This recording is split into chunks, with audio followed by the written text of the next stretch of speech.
کچھ سیاسی گروپ نہیں بلکہ ایک نئی پارٹی کی تشکیل کا اعلان کرنے والے ہیں.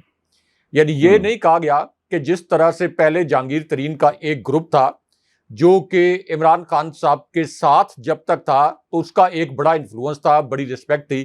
جب عمران خان صاحب سے الگ ہوا تو پنجاب کا جو ضمنی الیکشن تھا جس میں جناب باجوہ کی اسٹیبلشمنٹ حمزہ شہباز کو جتوانے کے لیے پورا زور لگا رہی تھی, mister X Y Z, election commission, عدالتی نظام, افسر شاہی, اس کے باوجود جہانگیر ترین کا پورا گروپ ان حالات میں بھی عبرت کا نشان بن گیا اور عبرتناک شکست سے دوچار ہوا. اب ہاشمی صاحب بات آ گئی ہے فردوس عاشق آوان تک. اگر فردوس عاشق آوان تک بات آ گئی ہے تو پھر تو عمران خان صاحب سے صلح کر لینی چاہیے کہ فردوس عاشق آوان کے متعلق یہ خبریں لگوائی جا رہی ہیں کہ وہ جہانگیر ترین کی اس نئی جماعت میں شامل ہوں گی.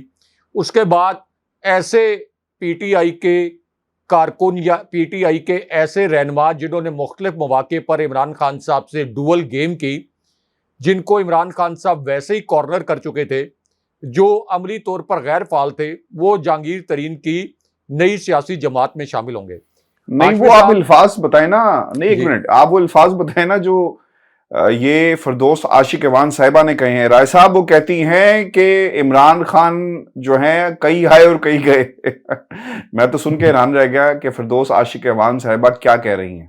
جی, پاکستان کی سیاسی تاریخ میں وہ کون سا لیڈر آیا, یعنی بھٹو صاحب بہت مقبول تھے لیکن عمران خان صاحب کی مقبولیت بھٹو صاحب سے بھی 2 گنا زیادہ ہے. عمران خان صاحب نے جس قسم کی مزاحمت کی ہے اس کی پاکستان کی تاریخ میں مثال نہیں ملتی. سب سے بڑی وفاقی جماعت, سب سے بڑی بائنڈنگ فورس جس کی پریزنس خیبر سے لے کر کراچی, دوسری جانب بلوچستان, آزاد کشمیر, گلگت بلتستان, کوئی پاکستان کا ایک کونا, ایک چپا ایسا نہیں ہے جہاں عمران خان صاحب کی پریزنس نہ ہو. یہ جو ایک بدترین جبر کا سامنا ہے عمران خان صاحب کو, اس کے باوجود اگر یہ فردوس عاشق آوان نے جو الفاظ بولے, اس کے باوجود اگر عمران خان صاحب نے یہ کہا ہے کہ 4 ہفتے کا ٹائم لے لیں, 4 ہفتے کے دوران میرے تمام پارٹی لیڈرز جو ہیں ان کو یہ توڑ لیں, ان کو پی ٹی آئی سے الگ کر لیں اور 4 ہفتے کے بعد الیکشن رکھ لیں یا اکتوبر میں الیکشن کا اعلان کر دیں, میرے تمام جو اس وقت ایم این ایز ہیں, تمام سینیٹرز ہیں, ان کو توڑ لیں, اس کے باوجود اگر مجھے الیکشن دیں تو مجھے وہ الیکشن قبول ہوگا. کیونکہ اس وقت 2 بڑے سرویز آئے ہیں ہاشمی صاحب, ان دونوں بڑے سرویز میں یہ بتایا گیا ہے کہ اگر اس وقت بھی الیکشن ہو اور عمران خان صاحب کی پارٹی کے مزید لیڈرز بھی توڑ لیے جائیں تو تب بھی صاف اور شفاف الیکشن کی صورت میں عمران خان صاحب 80% تک مارجن سے یہ الیکشن جیت جائیں گے. تو یہی تو خوف ہے. اس کے اندر نواز شریف کی پرواز رکنے کے متعلق جو بڑی خبر آئی ہے وہ بھی اپنے ویورز کے ساتھ شیئر کرتے ہیں, کیونکہ پہلے تو یہ کہہ رہے تھے کہ نواز شریف کی نااہلی کے خاتمے کے لیے یہ جو انہوں نے ایک چوری چھپے بل منظور کیا اور اس کو قانون کی حیثیت دے دی, اس کے اوپر صدر عارف الوی نے دستخط بھی کر دیے. ایک اہم خبر صدر عارف الوی کے متعلق بھی کہ یہ کچھ نام نہاد صحافی یہ خبریں پھیلا رہے ہیں کہ عارف الوی نے عمران خان صاحب کو دھوکہ دے دیا اس بل پر دستخط کر کے. کوئی بھی صدر ہو اس کے پاس ایک لمیٹڈ ونڈو ہوتی ہے, ایک لمیٹڈ ونڈو تک وہ کسی بل کو روک سکتا ہے, اس کے بعد یہ قانون بن جانا تھا جب تک سپریم کورٹ خود اس کو سٹرائک ڈاؤن نہ کرتی. نہیں وہ نقطہ یہ ہے, وہ رائے صاحب نقطہ یہ ہے جو تنقید ہو رہی ہے, آپ ٹھیک کہہ رہے ہیں, لیکن نقطہ یہ ہے کہ اگر الوی صاحب نہ کرتے اور پارلیمنٹ یا جو ٹائم تھا ویسے ہوتا تو شاید بہتر ہوتا, کیونکہ گورنر پنجاب کھڑے رہے, انہوں نے کہا کہ میں دستخط نہیں کروں گا اور میں نے اسمبلی نہیں توڑی. تو اس بات پہ جو ہے وہ عارف الوی صاحب پر تنقید کی جا رہی ہے, اس پہ یہ جواز نہیں ہے کہ وقت پورا, وہ یہ کہتے ہیں کہ وقت پورا ہوتا تو خود بخود جو قانون بننا تھا, جو کچھ ہونا تھا ٹھیک ہے, لیکن عارف الوی صاحب کو نہیں کرنا چاہیے تھا دستخط. ہاشمی صاحب جب جنگ ہو رہی ہوتی ہے تو اپنے تمام فوجی نہیں مروائے جاتے. یہ اس وقت تحریک انصاف کو ایک جنگ کا سامنا ہے, ایک جنگ تحریک انصاف کے اوپر پی ڈی ایم نے مسلط کی ہے. تو جب آپ کی اس قسم کی جنگ ہو رہی ہو تو اس میں تمام فوجیوں کو آپ یہ نہیں کہہ سکتے کہ ایک دم فرنٹ لائن پہ بھیج کے مروا دیں. یہ کوئی T20 کا میچ نہیں ہے, نہ 6 اوور کا کوئی ٹینس بال کا میچ ہے. آپ کو مختلف مواقع پر مختلف پالیسی اپنانی پڑتی ہے. جیسے عمران خان صاحب نے کہا کہ صدر عارف الوی آئین کے تحت کام کریں گے, جیسے اس سے پہلے ایک سازش کے تحت یہ ایک ماحول بنانے کی کوشش کی گئی تھی کہ صدر Arif Alvi army chief general Asim Munir کی تقرری کی سمری کو روک دیں.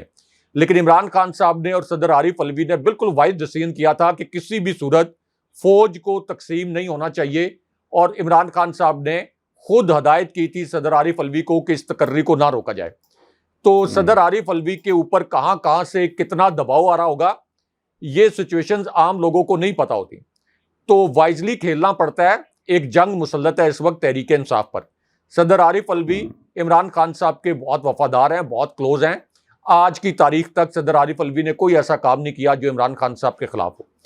اچھا، دوسرا جو نواز شریف کی پرواز رکنے کا معاملہ، یعنی ایک طرف تو نواز شریف کی نیلی ختم کرنے کے لیے ایک موو تو کر دیا گیا، اس کے بعد ایکسپیکٹڈ تھا کہ نواز شریف واپس آ جائیں گے، لیکن اب خواجہ آصف خود یہ اعلان کر رہے ہیں کہ نواز شریف کی واپسی صحت سے اور الیکشن سے مشروط ہے، یعنی الیکشن ہوگا تو نواز شریف واپس آئیں گے، اور الیکشن نہیں ہوگا تو نواز شریف واپس نہیں آئیں گے۔ اس کے اندر خبر یہ چھپی ہوئی ہے کہ جب عمران خان صاحب کو نااہل کر دیا جائے گا، جب تحریک انصاف کو کالعدم کر دیا جائے گا، جب الیکشن میں تحریک انصاف حصہ نہیں لے رہی ہوگی، اس وقت نواز شریف آئیں گے۔ جب تک تحریک انصاف کو کالعدم کرنے کی گارنٹی نہیں دی جاتی اور اس بات کو انشور نہیں کیا جاتا کہ تحریک انصاف 2023 کے الیکشن میں حصہ نہیں لے گی، تب تک نواز شریف اپنی سیاست کو مزید دفن کروانے کے لیے پاکستان نہیں آئیں گے۔ تو فی الحال تو ان کی پرواز جو ہے وہ وقتی طور پر رک گئی ہے۔ اب ہاشمی صاحب، جہانگیر ترین گروپ کے متعلق جو ہم بات کر رہے تھے، کیا نون لیگ یہ افورڈ کر سکتی ہے کہ جہانگیر ترین ایک بہت مضبوط قسم کی پارٹی پنجاب میں بنا لے؟ کیا وہ یہ افورڈ کر سکتے ہیں؟ یہ اصل میں کبھی بھی افورڈ نہیں کر سکتے، کیونکہ پنجاب کے اوپر تو سب سے بڑا سیاسی ڈاکہ مارنا ہے، سب سے بڑا جو ریگنگ کا ڈاکہ مارنا ہے وہ پنجاب میں مارنا ہے نون لیگ نے۔ تو اس وقت صرف اور صرف پی ٹی آئی کے وہ لیڈرز جنہوں نے عمران خان صاحب کو دباؤ کے تحت چھوڑا ہے، یہ ان کے لیے ایک اٹریکشن پیدا کی جا رہی ہے کہ وہ جہانگیر ترین کو جوائن کر لیں، کیونکہ میرے ذرائع نے ایک بڑی خبر شیئر کی ہے۔ وہ خبر یہ شیئر کیا ہے کہ اسد عمر سمیت، سیف اللہ نیازی تو پہلے بھی عمران خان صاحب کو اعتماد میں لے چکے تھے، اسد عمر سمیت 5-6 رہنما، بڑے رہنما، میرے پاس ان کے نام بھی موجود ہیں۔ نام میں ان کے سب کے اس لیے نہیں لے رہا کہ دوبارہ سے ان کے اوپر سختی نہ شروع ہو جائے۔ یہ عمران خان صاحب کو اعتماد میں لے چکے ہیں کہ کن حالات میں ان کو اس وقت پارٹی کو چھوڑنا پڑا۔ یہ جیسے ہی حالات تھوڑے سے بہتر ہوں گے، یہ تمام لوگ، یعنی 5-6 طاقتور یہ جو پی ٹی آئی کے رہنما تھے، یہ واپس شامل ہوں گے۔ اس کے بعد آپ دیکھیں گے کہ ایک لائن لگے گی واپسی کی، لیکن فیاض الحسن چوہان جیسے جو کردار ہیں جنہوں نے عمران خان صاحب کے خلاف بڑے غلیظ الفاظ استعمال کیے اور گھناؤنے الزامات لگائے، یہ واپس نہیں آئیں گے۔ لیکن جو لوگ پی ٹی آئی کو چھوڑ کر گئے ہیں ان کو بھی پتا ہے کہ عمران خان صاحب کو مائنس کرنے کا مطلب یہ ہوگا کہ 70% عوام کو آپ مائنس کر دیں۔ یہ پریکٹیکلی پاسبل نہیں ہے۔ یہ کوئی آپ 1-2 سال کے لیے تو یہ کھیل کھیل سکتے ہیں، اس سے زیادہ یہ کھیل نہیں کھیلا جا سکتا۔ آپ کا عوام کے اندر جو لاوا پکڑا ہوتا ہے وہ کسی نہ کسی دن آ کر ایسی سٹیج پر پہنچ جاتا ہے جہاں پر پھٹ جاتا ہے۔ تو یہ جہانگیر ترین اور علیم خان کی جو پارٹی ہے، یہ آپ کہہ لیں کہ یہ ایک ببل ہے، اس کی کوئی سیاسی حیثیت نہیں ہوگی۔ یہ صرف ان لوگوں کو بتایا جا رہا ہے، پی ٹی آئی کے جو لوگ چھوڑ رہے ہیں، ظاہر ہے وہ نون لیگ میں شامل نہیں ہو سکتے، پیپلز پارٹی میں براہ راست شامل نہیں ہو سکتے، تو ان کو ایک پیسج دیا جا رہا ہے کہ ہم بتائیں کہ آپ کا مستقبل ہم نے جہانگیر ترین کی سیاسی جماعت میں محفوظ کر لیا ہے۔ حالانکہ جہانگیر ترین کی سیاسی جماعت کا اگر فری اینڈ فیئر الیکشن ہوا تو وہی اشر ہوگا جو اس سے پہلے پنجاب کے ضمنی الیکشن میں ہوا۔ ابھی خواجہ آصف کی ایک ویڈیو وائرل ہے، وہ میں دیکھ رہا تھا، اس کے بعد وہ مگرمچھ کے آنسو بھی بہا رہے تھے۔ یہ خواجہ آصف ہماری فوج کے متعلق، جس نے اپنے اسی 7 گنا بڑے دشمن کو 1965 کی وار میں ہرایا، 71 کی جو جنگ تھی جس میں ہماری اپنی غلطیاں تھیں اس وقت کی فوجی قیادت کی بھی، لیکن اس کے باوجود ہماری فوج کے جوان بہت بے جگری کے ساتھ لڑے۔ لیکن خواجہ آصف کی ویڈیو وائرل ہے کہ یہ ہماری فوج 65 کی جنگ، 71 کی جنگ، کارگل کی جنگ، 48 کی جنگ ہاری، لیکن اب وہ مگرمچھ کے آنسو بہا رہے ہیں کہ یہ کہہ رہے ہیں کہ عمران خان نے فوجی تنصیبات کی بڑی بے حرمتی کر دی۔ کہہ کون رہا ہے؟ کون کہہ رہا ہے؟ خواجہ آصف۔ یہ خواجہ آصف کہہ رہے ہیں۔ اچھا، انہوں نے ایک اور بھی بات کی ہے، انہوں نے ایک اور بھی کہا کہ دفاعی تنصیبات پر حملے کا ذمہ دار صدر عارف علوی صاحب ہیں۔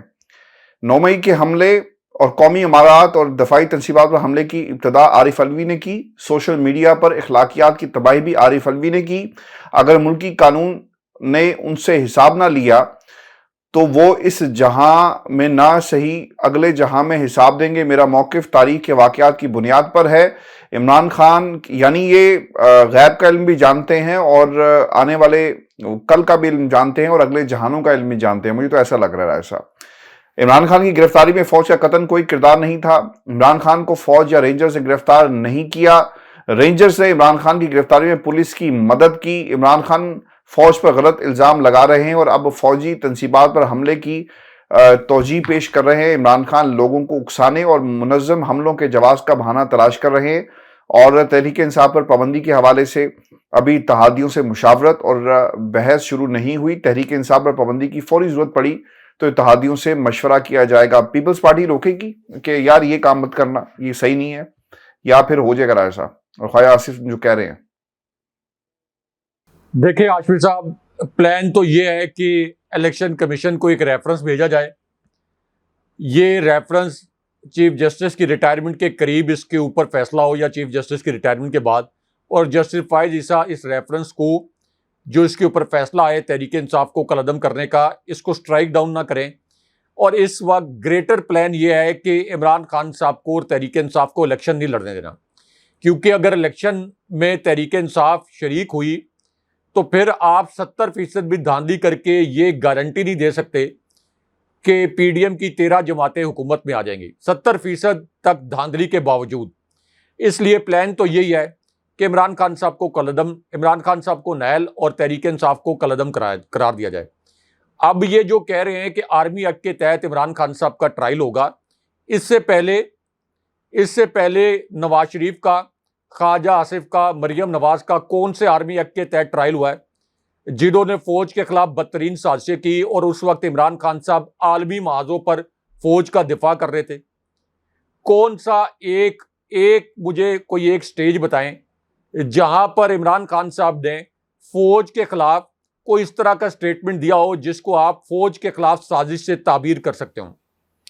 تو اس وقت عمران خان صاحب کو بار بار یہ جو کہہ رہے ہیں کہ آرمی ایکٹ کے تحت ہم عمران خان صاحب کا ٹرائل کریں گے، اس کا مقصد یہ ہے کہ عمران خان صاحب کسی کم معاملے پر سیٹل کر جائیں، کسی معاملے پر اتفاق رائے کر لیں، یعنی یا تو وہ بیرون ملک چلے جائیں، وہ خود یہ فیصلہ کر لیں کہ سزا سے بچنے کے لیے اور تحریک انصاف کو پابندی سے بچانے کے لیے یا مکمل طور پر کرش کروانے سے بچانے کے لیے وہ کوئی سمجھوتا کر لیں، ورنہ ان کو یہ دھمکیاں دی جائیں کہ آرمی ایکٹ کے تحت آپ کا ٹرائل ہوگا. عمران خان صاحب 2 ٹوک الفاظ میں کہہ چکے ہیں.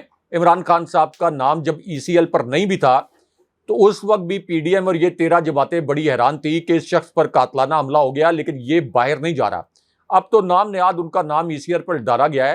عمران خان صاحب نے تو کہہ دیا ہے کہ میں یہی رہوں گا خون کے آخری قطرے تک، اپنی حقیقی آزادی کی جنگ جو ہے اس کو جاری رکھوں گا. اور ساتھ ہی انہوں نے یہ بھی کلیئرٹی کے ساتھ بتایا ہے کہ ان کی جو یہ جنگ ہے یہ کوئی فوج کے خلاف یا پاک فوج کے ادارے کے خلاف نہیں ہے، یہ جنگ اس 13 رکنی ٹولے کے خلاف ہے. یہ اصل میں تو شہباز شریف ایک گھناؤنی سازش کے تحت یہ کوشش کرتے ہیں کہ پی ٹی آئی اور فوج کے آمنے سامنے ہونے کا تاثر بنایا جائے. تو عمران خان صاحب نے زبردست ایک فکرہ بولا کہ فوج کے خلاف کوئی بھی لیڈر اگر لڑے اور وہ جیت بھی جائے تو پھر فوج سے جیت آپ کی کوئی معنی نہیں رکھتی کیونکہ آپ کی ریاست ہار جاتی ہے. عمران خان صاحب تو اس حد تک گئے ہیں.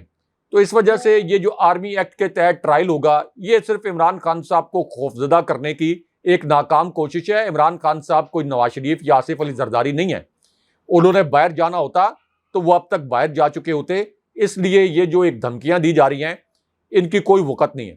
اچھا بھائی صاحب، ایک تو میڈیکل رپورٹ کا یہ معاملہ ہے. عمران خان نے وزیر صحت کو 10 ارب ہرجانے کا نوٹس جو ہے وہ بھجوا دیا ہے اور باقاعدہ اس کے اوپر کارروائی شروع ہو گئی ہے. اور اگر انہوں نے جواب نہیں دیا، معافی نہیں مانگی تو یقیناً پھر ان کے خلاف آگے کارروائی کی جائے گی. آج 3 مقدمات میں جس میں جناح ہاؤس کے حملے سمیت خان صاحب نے ضمانتی جو مچلکے ہیں وہ انسداد دہشت گردی کی عدالت میں جمع کروا دیے.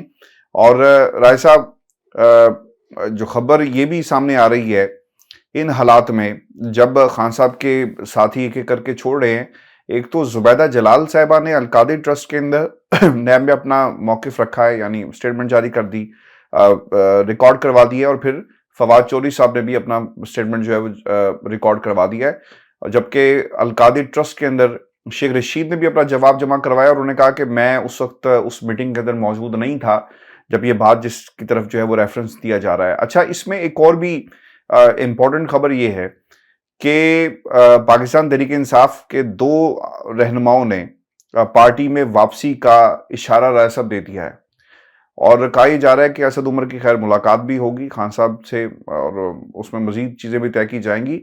لیکن رائے صاحب، میرے لیے جو خبر جو سب سے امپورٹنٹ تھی، اور میں یہ سمجھتا ہوں کہ یہ جو حالات ہیں، آئی ایم ایف جو باتیں ہم کرتے رہے، ڈار صاحب کی سنتے رہے، اور ڈار صاحب بار بار ہر جگہ کہتے ہیں کہ جناب پاکستان ڈیفالٹ تو نہیں کیا۔ رائے صاحب، سری لنکا کے حالات اور پاکستان کے حالات میں کوئی زیادہ فرق نہیں ہے۔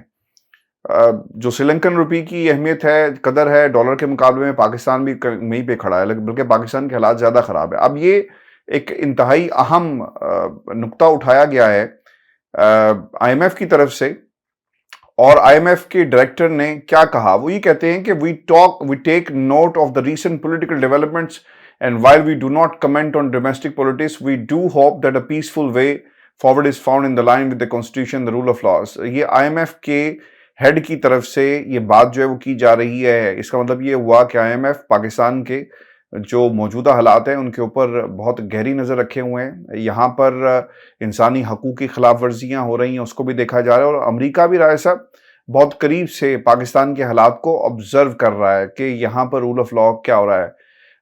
آپ کو رائے صاحب کیا لگتا ہے ان حالات کے اندر، جو آپ نے کہا کہ الیکشن ہوں گے، چونکہ میں اب سے کچھ ہی دیر پہلے مریم نواز کی ایک سٹیٹمنٹ پڑھ رہا تھا، اور مجھے حیرانگی اس بات پہ ہوئی کہ یار کہیں تو رک جاؤ، کوئی بات تو جو آپ کو سوٹ کرتی ہے وہ کریں۔ اب مریم نواز کرکٹ کے اوپر بھی جو ہے وہ کمنٹ کر رہی ہیں، کرکٹ دیگر کھیلوں میں مشترکہ سرگرمیوں سے نوجوانوں کو بہتر ماحول مل سکتا ہے۔ مریم نواز اور ان کی ملاقات ہوئی ہے جی ہائی کمشنر سے آسٹریلوی، اور یہ ان کے ساتھ مل کر انہوں نے گفتگو کی ہے، اور بھی معاملات طے پائے۔ مریم جو نان سٹیٹ ایکٹر ہیں، نان پولیٹیکل ایکٹر ہیں، جن میں ایسے کردار جنہوں نے کبھی پارلیمنٹ کی شکل نہیں دیکھی اپنے بلبوتے پر، یا کبھی الیکشن لڑا، وہ جب پاکستان کے فیصلے کریں گے تو رائے صاحب پھر آئی ایم ایف جن سے آپ نے قرضہ لینا ہے وہ تو سوال کرے گی، پولیٹیکل سچویشن پہ بھی بات ہوگی۔ اب سے کچھ ہی دیر پہلے علی محمد خان اڈیالہ جیل سے رہا ہو گئے رائے صاحب، مجھے نہیں پتا کہ ان کو دوبارہ گرفتار کر لیا جائے گا، چونکہ